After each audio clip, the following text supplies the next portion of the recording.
Great. Magandang lang. Oo. Paano mo basahin yan? Ayan o. Answer. Maka. Kaya pasalanan mo.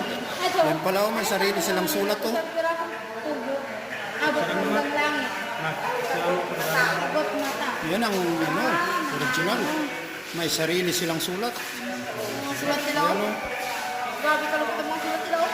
Parang ang hirap ko ng tawag. Ano to? Halos pare-parehas lang sila. Oh. Iba dyan, oh. Ito.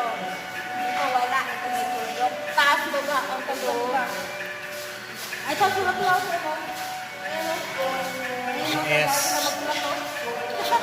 Tingnan mo yung S niya, isa lang, di ba? Ang T. O, sa dalawa, tatlo na. S.